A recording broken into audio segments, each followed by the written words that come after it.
ઝાકમઝોળ વિવેકરૂપી વારીમાં, વારી એટલે પાણી અને વારી જ એટલે કમળ.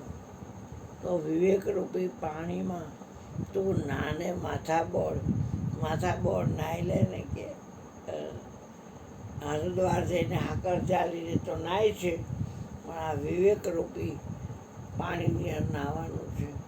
વિવેકનું કામ છે તમને નિત્યનો સંગ કરાવી અનિત્યને ભોગવે નહીં, પણ તમને જ ખબર પડી જાય કે આનો સંગ કરવા જેવો નથી. જેમ મગફળીના દાણા તમે ફોલી લ્યો એટલે મોટો ઢગલો છે એ મગફળીના ફોફાનો જ થાય, પણ આપણને ખબર છે કે આ કિલો ગોળ છે તો આ ન ખવાય, કારણ કે એ પેટમાં આપણે ખાવા ટેવાયેલા નથી.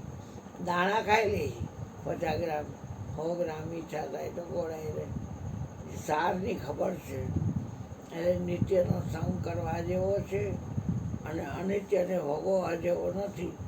એ એની મેળાએ ભોગવવા જ કરે છે. બધા એને નથી સમજતા એ બિચારે ઓર બોર છે.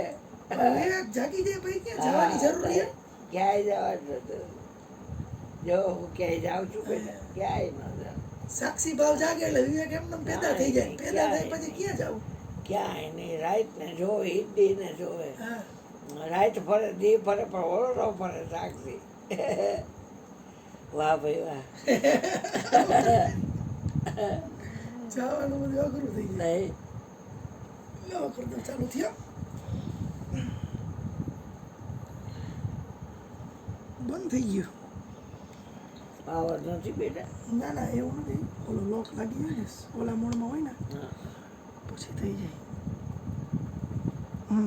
ઓલું દાબ દેજો એટલે મિનિટ ચાલુ થઈ જાય.